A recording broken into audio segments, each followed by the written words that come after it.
प्रभु यीशु ख्रीस्त में मेरे प्यारे भाइयों और बहनों, आज के इस सुंदर दिन के लिए हम तहे दिल से पिता परमेश्वर को धन्यवाद दें।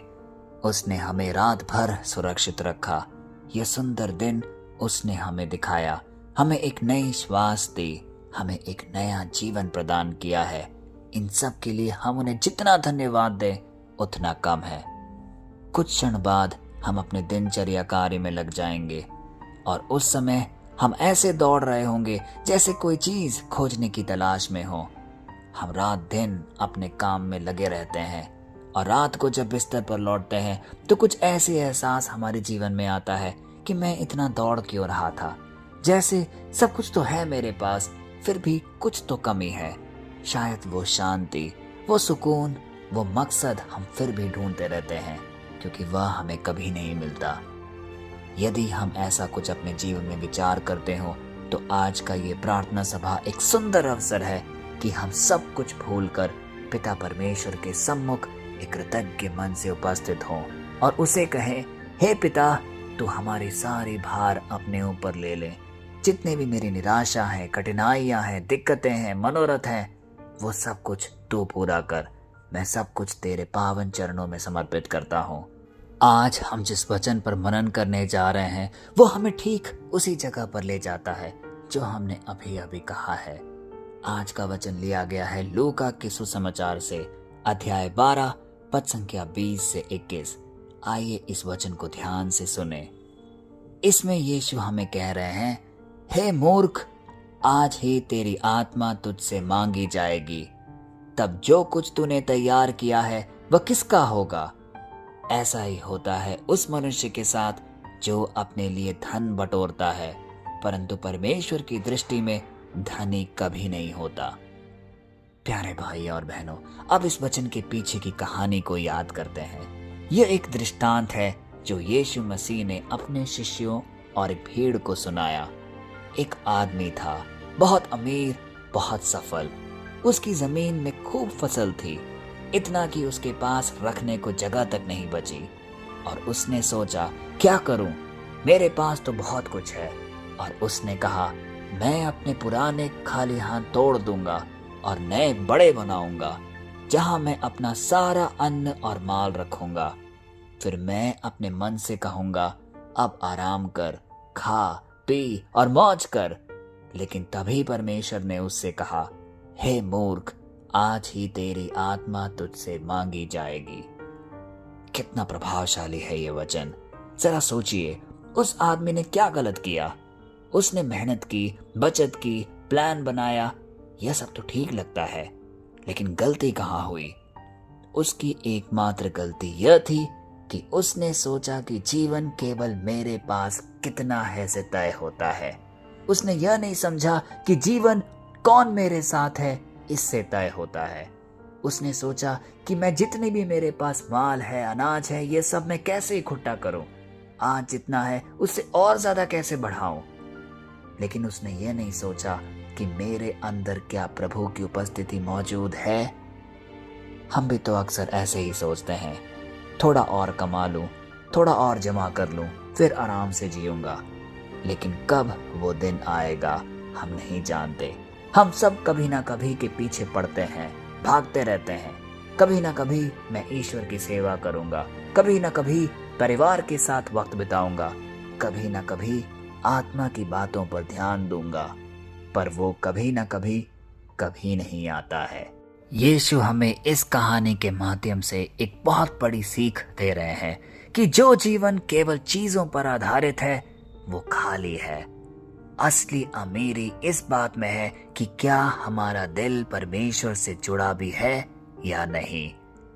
देखिए, जब परमेश्वर हमारे जीवन में केंद्र में होता है तब बाकी सब चीजें अपनी जगह अपने आप ले जाती हैं। लेकिन जब हम परमेश्वर को हटा देते हैं और उसकी जगह धन, प्रसिद्धि या सुख को रख देते हैं तो सब कुछ होते हुए भी हम भीतर से सूखे और खाली रहते हैं। प्यारे भाई और बहनों, एक सीधा सीधा सवाल हमसे आज पूछा जा रहा है। अगर आज रात परमेश्वर आपसे कहे, आज ही तेरी आत्मा तुझसे मांगी जाएगी, तो हमारा उत्तर क्या होगा? क्या हम तैयार हैं? क्या हम कह सकेंगे, हाँ प्रभु मेरे जीवन तेरे हाथों में है? या फिर हमारा मन कहेगा, अभी नहीं, अभी तो मुझे बहुत काम करना बाकी है, अभी तो मुझे पछतावा करना बाकी है, लोगों को दान पुण्य करना बाकी है। भाइयों और बहनों, यह वचन डराने के लिए नहीं है, यह जगाने के लिए है। यह हमें याद दिला रहा है कि जीवन अनिश्चित है, लेकिन आत्मा शाश्वत है, और हमें अपनी आत्मा को परमेश्वर की रोशनी में सदैव बनाए रखना होगा, न कि केवल अपनी जमीन और चीजों के प्रति। जब यीशु कह रहे हैं परमेश्वर की दृष्टि में धनी बनो, तो उनका मतलब साफ है, प्रेम से भरे रहो, क्षमा करने वाले बनो, दयालु रहो, सच्चे रहो, दूसरों की मदद करो और प्रभु के साथ रोज संबंध बनाए रखो। जब हम और आप रोज एक वचन लेकर पिता परमेश्वर की बातों का अध्ययन कर रहे हैं, तो हम ठीक वही काम कर रहे हैं जो परमेश्वर ने हमें आदेश दिया है, और इस प्रकार हम उनके सच्चे पुत्र पुत्रियां कहला रहे हैं। क्योंकि जब हम ऐसा करते हैं तो हम आत्मिक रूप से समृद्ध होते हैं। तब भले ही हमारे पास दुनिया के हिसाब से ज्यादा ना हो, पर हमारे पास सब कुछ होता है, जैसे शांति, संतोष और सबसे बड़ी चीज परमेश्वर की उपस्थिति। क्या हमने कभी सोचा है, हम इतनी मेहनत करते हैं उस एक चीज के लिए जो एक पल में छिन सकती है, जैसे पैसा, नाम, पद, लेकिन क्या हम कुछ समय उस चीज के लिए मेहनत करते हैं जो कभी नहीं मिटती, जैसे आत्मा, प्रेम और विश्वास? जो असली चीज है उसी को हम भूल जाते हैं। यीशु इस दृष्टांत में हमें एक नया संतुलन बनाना सिखा रहे हैं कि मेहनत करो, जिम्मेदारी निभाओ, लेकिन याद रखो कि सब कुछ परमेश्वर की कृपा से है। जब वो हमारे जीवन का केंद्र होता है, तो हमारे पास जो भी है वो आशीर्वाद बन जाता है, और जब वो अनुपस्थित है तो सब कुछ होने पर भी हमें सब कुछ बोझ जैसा लगेगा, एक खालीपन महसूस होगा। तो आइए इस वचन के माध्यम से हम अपने आप से ये सवाल पूछें, क्या मैं अपने लिए जी रहा हूँ या परमेश्वर के लिए? क्या मेरे निर्णय उस दिशा में हैं जहाँ आत्मा जीवित रहे? क्या मैं अपने घर, अपने काम, अपने संबंधों में परमेश्वर को आमंत्रित कर रहा हूँ, या मैं उसे सिर्फ रविवार की प्रार्थना तक सीमित रखा हूँ? भाइयों और बहनों, आज हम सब इस पल में थोड़ा ठहरे। यह वचन हमसे कह रहा है, धनी बनो, लेकिन आत्मिक रूप से भी अमीर बनो, क्योंकि जब हमारा दिल परमेश्वर में बसा होता है, तब चाहे परिस्थितियां कैसी भी हो, हमारे अंदर एक नित्य शांति निवास करती है।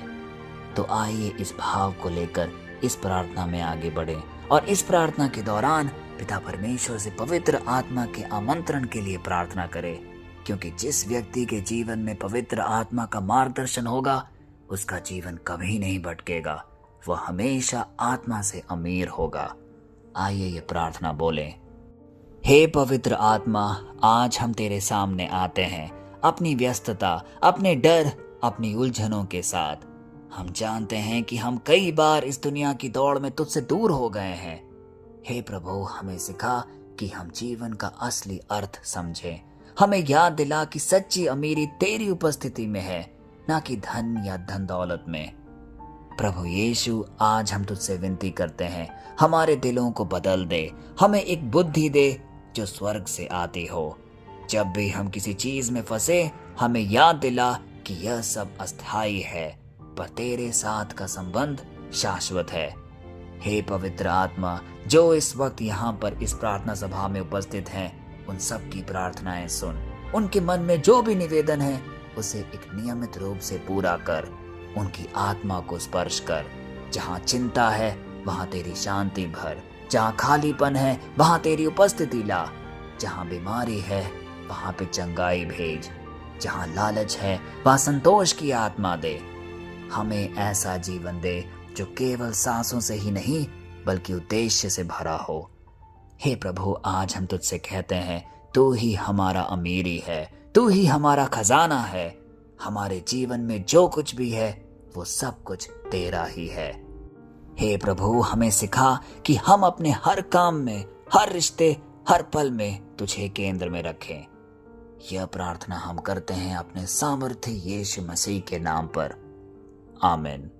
प्रभु यीशु ख्रीस्त में मेरे प्यारे भाइयों और बहनों, आज पिता परमेश्वर ने हम सब की आंखें खोल दी है, क्योंकि आज का वचन इतना प्रभावशाली है कि वो हमारे जीवन में कई महत्वपूर्ण सवाल पूछ रहा है कि हमारे जीवन का केंद्र बिंदु क्या है। क्या वो हमारा धन, दौलत, ऐशो आराम या पद या सुविधा है, या पिता परमेश्वर की उपस्थिति हमारे जीवन में।